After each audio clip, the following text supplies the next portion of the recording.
Thank you so much. I am truly excited to be here. I'm just so grateful this conference even exists. Like was said, I did go into management, spent a couple years there, and then ran out of management. Knew that I'm never going back into it. So to be in a room filled with staff engineers, senior ICs, this is super exciting for me.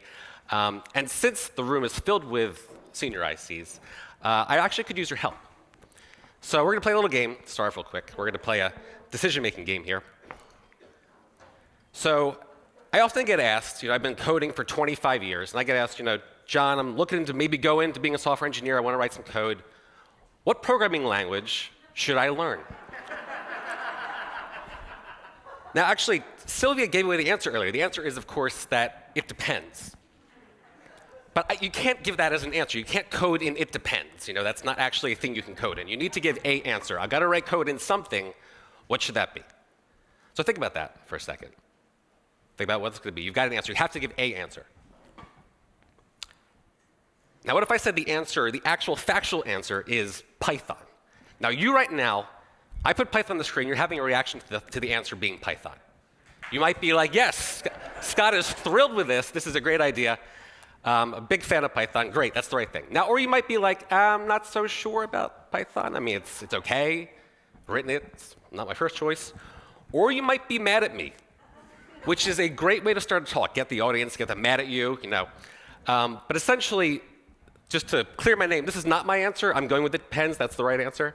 But this was an answer that was given by a professor of computer science at an Ivy League university when someone asked him that question.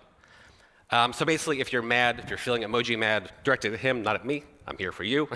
We're here to make this happen. But with that, let's talk about making decisions. Decisions, big decisions, small decisions. It's something that we need to do as individual contributors at our companies. And when these situations present themselves where we need to make a decision, the question is, how can we make this decision? And then, who gets to make that decision? Now, there's a number of approaches to go about this. One is you can just take the most senior engineer in the room, which is often me, and then just say, go ahead and let them decide.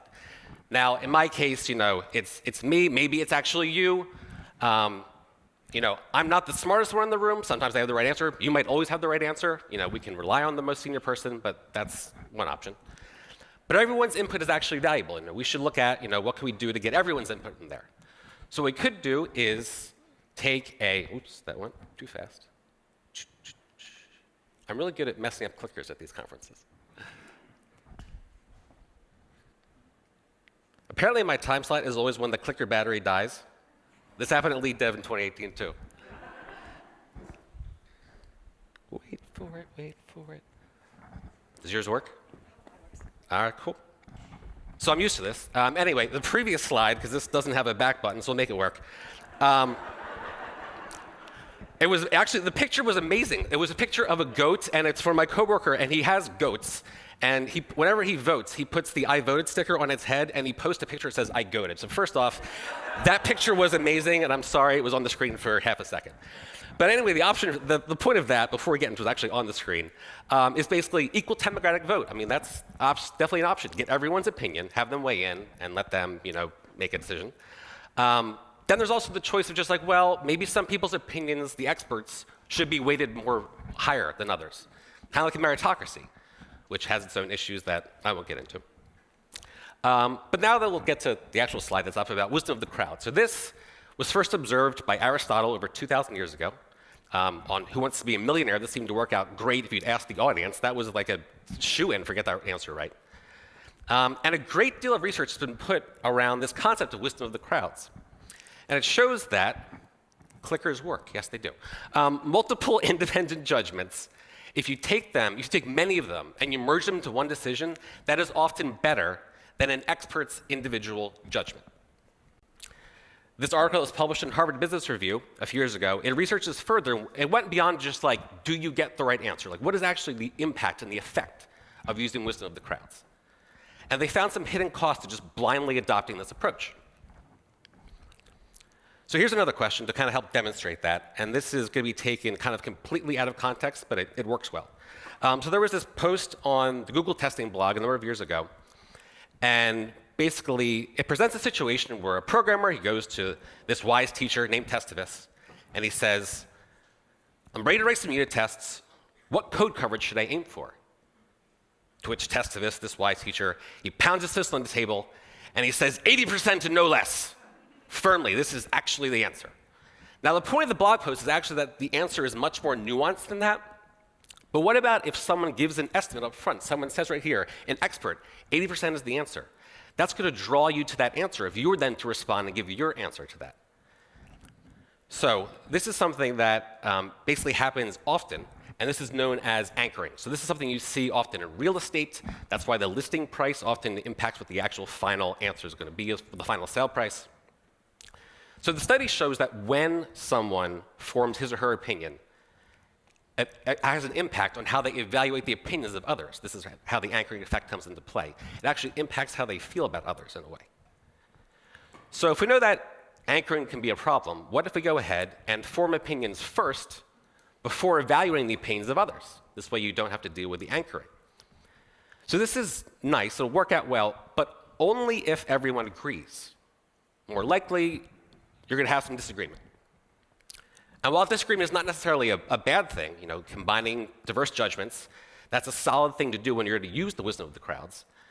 In order for disagreement to be effectively leveraged, it has to be correctly interpreted first. So basically, when there's disagreement, that means at least one party or multiple or all are wrong. If there's disagreement, there is something wrong that is incorrect in that disagreement.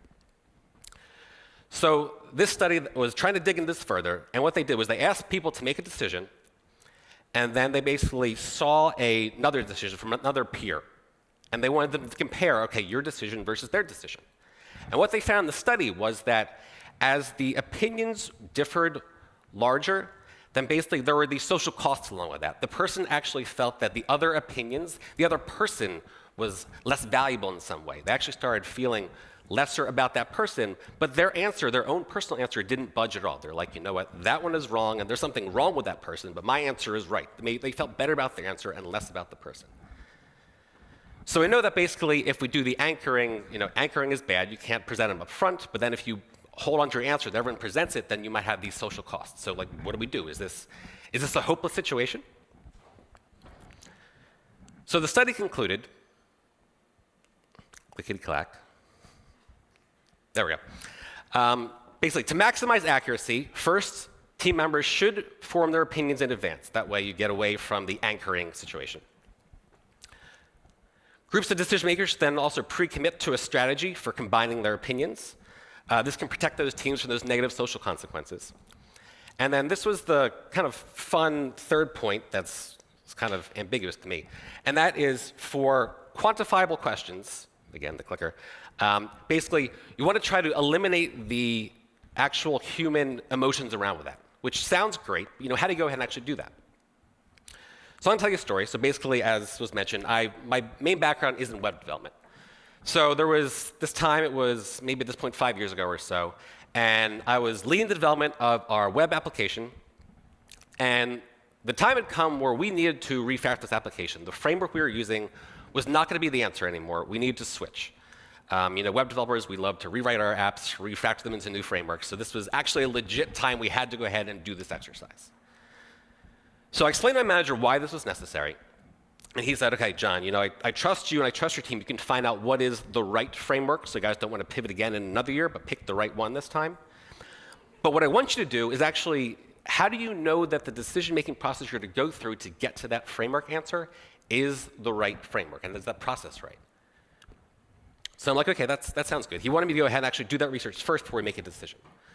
So I went online, trying to figure out what does it actually mean to make a good decision? What are the processes used for that?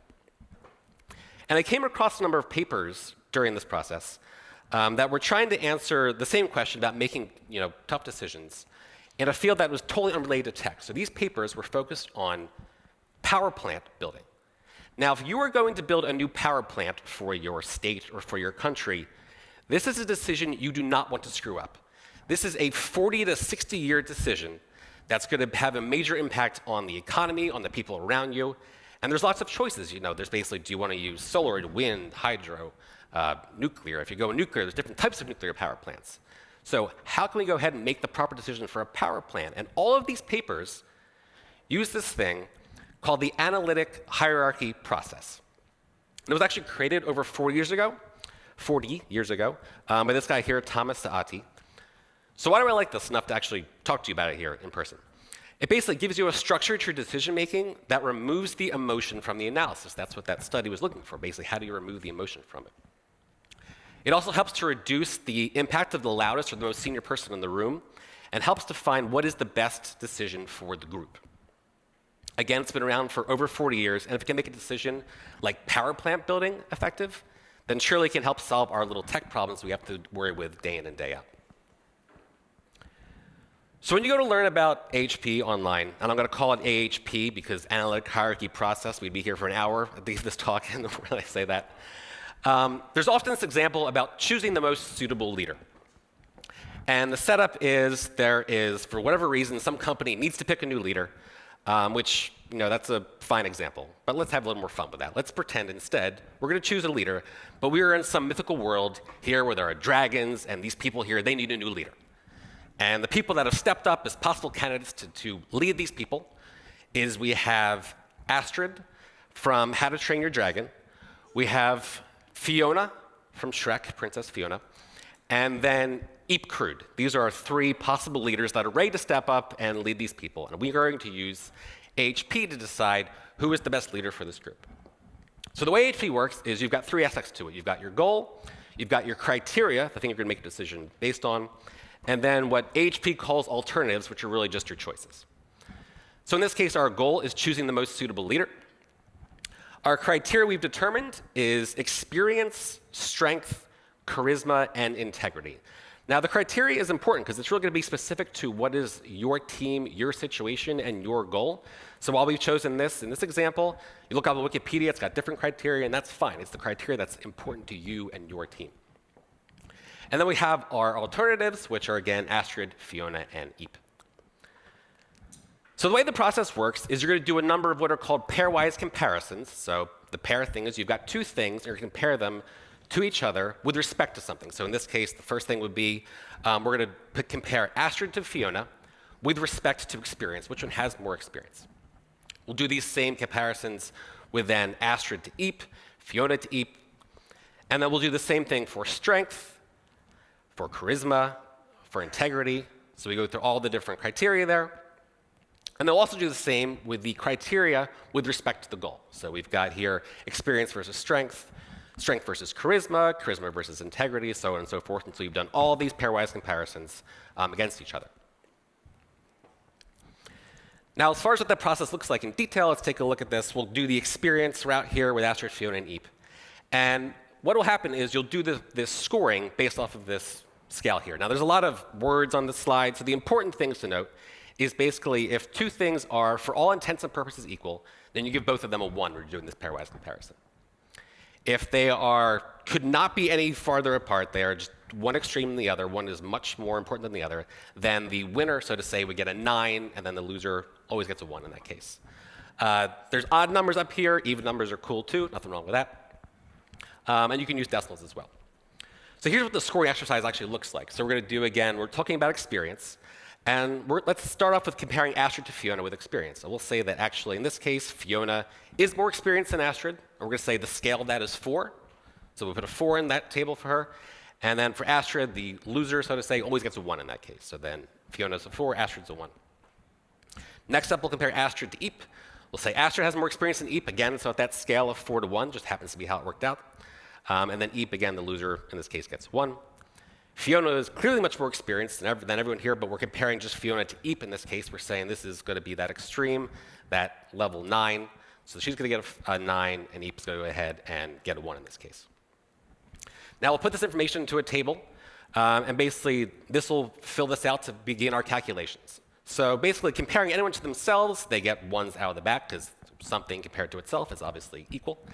And then going back to our scores, so we originally were comparing Fiona and Astrid, and Fiona again got that 4. So we put a 4 next to Fiona in that row there.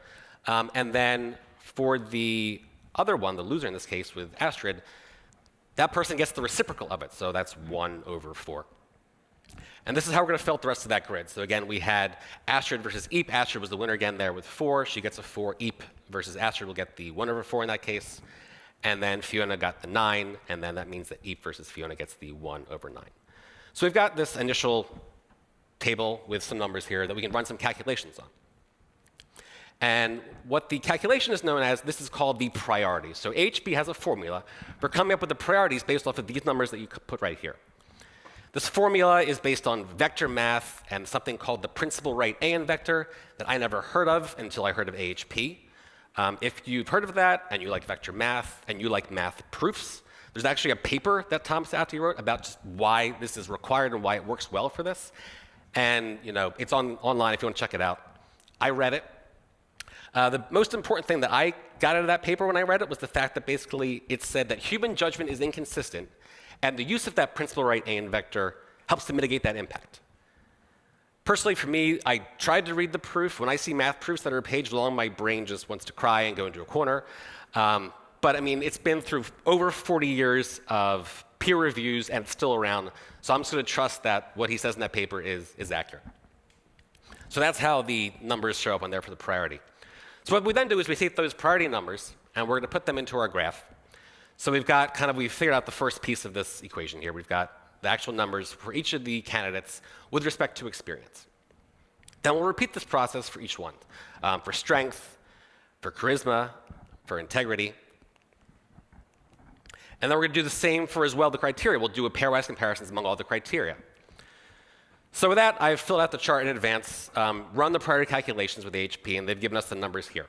So once we have done all those calculations, we can then plug all these numbers into our final table to actually give us the answers and give us the decision that we want based on numbers, based on math. So the math here is going to be pretty simple. So we've got a graph here. Again, we're going to look at the criteria. Let's grab those numbers again. So the priority in this case from that large table there for experience was 0.547. So we're going to put that to the graph up top. So experience, that value, 0.547. We're then going to grab the priorities of the individuals with respect to experience. We're going to grab those, put them in the graph right there. So now we can see there's this kind of clear path up through experience to the goal, so we can then put these into another table here. We've got our priorities from the individual contenders. Then we're going to grab that criteria value, but that there, just repeat that 3 times. And then the math at this point is pretty straightforward. We're going to go take those 2 things, multiply them across to give us our priority with respect to experience. In this case, that's the criteria we're looking at. And then we get these numbers. So this is the weighted values of each possible alternative with respect to the weighted criteria. So that's doing lots of weighting there. And that's why we went through this process of the pairwise comparisons. So we're going to take those numbers, and we're going to put them in our final chart here. So those are going to go in the first column there with the priority with respect to experience.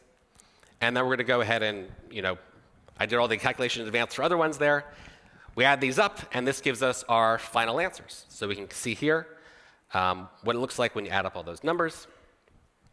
And it turns out that based on the data, based on the use of this process and the data that we saw, that Fiona is going to be our winner. She is our best option. We've determined, based on data, based on decisions, that this is our decision we should make. Fiona's going to go ahead and lead us. Now, when you use AHP, if you follow by the book, you're supposed to collect numbers via a survey in advance. That way, the responses are not influenced by others. Now, when I actually went ahead and used AHP with my team at Comcast the first time, we've taken a different approach. So what we did was we did come up with our answers in advance, but instead we came together to actually go ahead. And the same way that we estimate stories and we throw out, this is a 3 or a 5, we did that as part of the AHP process. So for every pairwise comparison, we would all throw out a number. If there was a different number, then we would discuss those.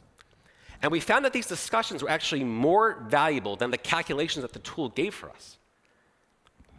I compare this to the Hana Highway in Maui. So if you've ever been to Maui or had the experience of doing this, you know what I'm talking about. But if you haven't, first, if you can, do it. But basically, it's this long drive. It's a windy drive along the north coast of Maui. And it is just beautiful. There are all these amazing things you can stop at along the way. And then you get to Hana. And the only way that you know that you're in Hana is there's this small sign next to a store. And then you look at the beach, and there is kind of like the least, most unassuming beach in Hawaii, by Hawaiian standards. It's still a beautiful beach, but by Hawaiian standards, it's okay. So when people talk about the Hana Highway, they always say it's the journey It's not the destination.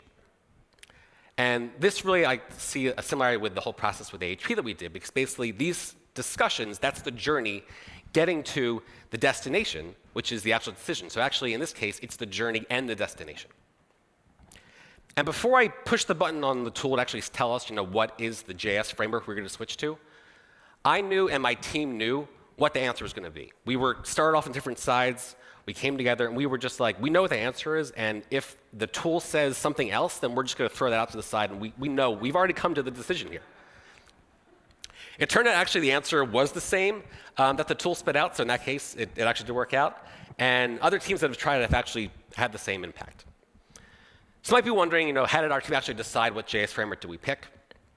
So for us, we had a number of criteria that we went through. I've listed them here. And again, these were important to our team. It was just for us. It was the important criteria for us. It might not be the ones that are important for you or even the team right next to you. Other important thing to note, you should not have more than 8 criteria, because then that process of all those pairwise comparisons would just drag on and on and on and on.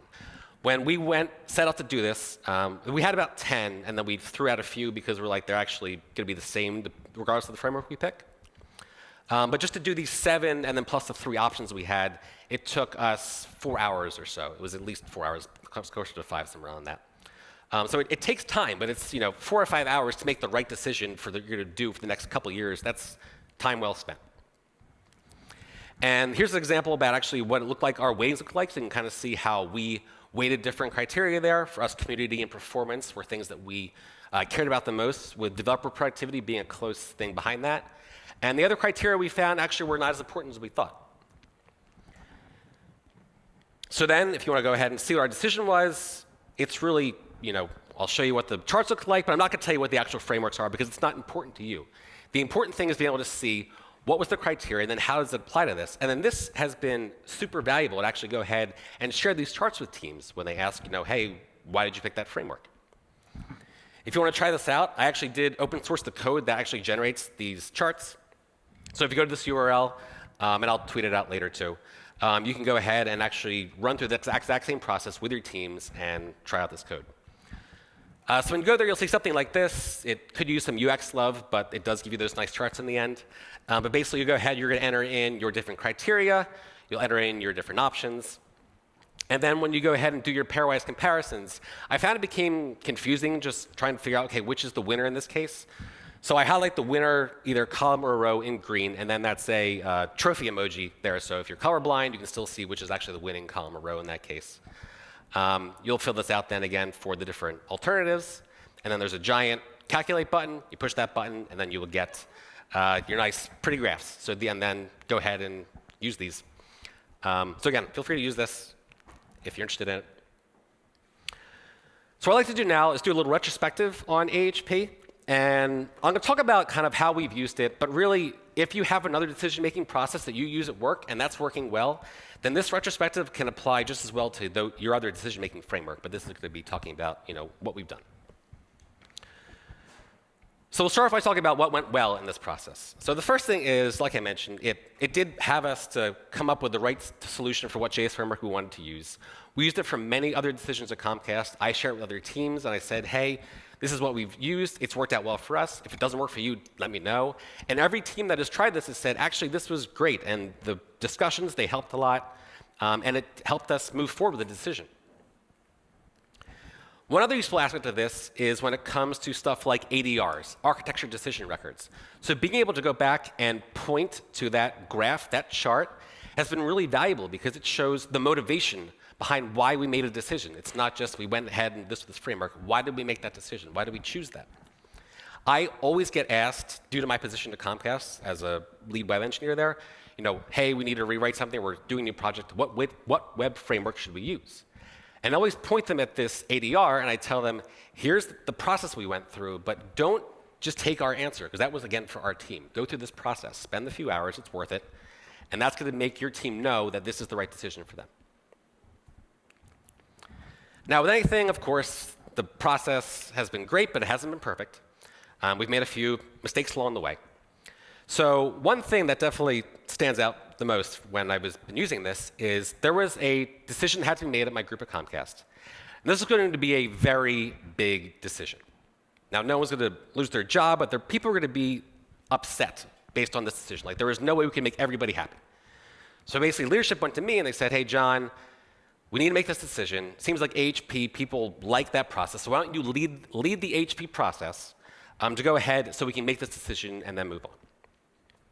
So we did that, but they wanted to make a couple adjustments in how we actually use the process. So what happened was when we announced the decision, they said, let's announce it, but just don't actually display the graphs or the data, just show we used AHP and this is the decision that we made.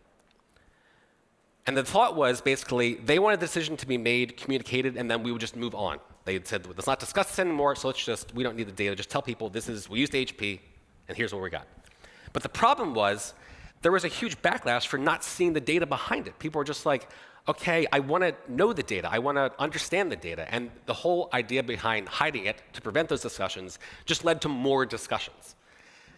So again, it's just silly. So looking back, I wish I pushed back on it at the time, but I didn't. But now I always will push back on that. And actually, I've learned about why actually it makes sense that, of course, this was not going to work to not share the data. And there's something that's actually known as nemawashi. You may have heard of this. It's actually featured in a lead dev article a few months ago by Zach Millman. He talked about getting big changes implemented at the StaffPlus level, and he talked about possibly using nemawashi as that. Nemawashi actually derives its name from the world of Japanese gardening. So if you're going to transplant a tree, there's a special way of uncovering the roots, and that's what nemawashi actually is. But it's also used in business. And when it's used in business, this concept is a way of building consensus openly and not forcing consensus. And this is incredibly powerful when you want to get buy-in for your decisions. So the way it works is you start with an idea, a concept, some problem statement. And then you would want to go and talk to the deciders, the people that can actually have the power to make a decision and enforce it. The makers that would go ahead and execute on your decision. The people that could block a decision. And then the largest group, possibly, those that are going to be affected by that decision. So identify these people that you want to target in pre-conversations. Then your goal in these conversations is you want to go ahead and inform them. You want to gather feedback and improve the idea with the goal of making this better for everyone. Now, these conversations, they can be very open and transparent, or maybe they're private, but in reality, it's probably some mix of the two of them. But the key is being you're not trying to force anybody to change their mind. You're just trying to gather feedback and incorporate that in this continuous cycle until everyone is in agreement, and then you have your decision. And basically, the decision is a meeting where everyone has already been involved in this process, and they all just basically nod their head and say, yes, we agree with that decision, and everything moves on. And this actually maps well to the AHP process, because you've got your idea stage. This is basically the goal in the AHP graph. You have the identifying who's going to go ahead and participate in the discussion, who are we going to get feedback from to go ahead and do those pairwise comparisons. That's your deciders, makers, blockers, those affected. And then the actual AHP pairwise comparison process, that's the informing, the gathering of feedback and improving it. And then the decision is just basically going ahead and hitting that calculate button on the tool so you have the decision itself. Now, one other mistake I made during this process is actually the first time that we went through this, and my manager had said, hey, do the research. Well, I was so excited that we did the research, we tried this out, and it worked, that I basically took the team and went right to his office and said, hey, great, we did this. We're going to go ahead with option 1. And he was like, I thought you were going to pick option 2. And I was like, oh. So then, again, nemawashi here. If I went ahead and informed him before and didn't do a deer in the headlights in a big meeting, that's, again, why this process of actually getting buy-in in advance is very valuable. Clickety-clack. There we go. All right, so again, in summary, be sure to watch out for mistakes. AHP, or really any process, does not make hard decisions less painful. It's, you need to think about, at the beginning of the talk, there were talks about Python and the reaction you might have had. People are going to have a reaction to decisions, so have empathy for those that are going to be impacted by the decisions that you make. And again, do not hide the data. The last thing I'm going to talk about is a way that this happened to me last year. So I was in a meeting, and there was a group of people that were presenting a decision that they had made. And they basically said, hey, there were a few options we went through. Here are the options. We listed out some pros and cons, and this is the decision that we're going to go with. And in that meeting, after that was discussed, one of my coworkers, he raised his hand and he said, so what was the process that you used to arrive at that decision? And they had basically said, well, we just looked at the pros and cons and felt this was the right way to go. And at that point, that decision died right there. So basically, this showed to me that if a decision-making process is not used, and then that kills it right there, then that is basically the best way to see that you have buy-in in that process. If people say, if that's not used, then I'm not going to believe it, then that's basically the best way that you can see that you've bought into it. So with that, those are the moments that kind of led me to come here today and talk to you about this. This has been valuable for our teams. I hope it's valuable for you. And thank you for your time.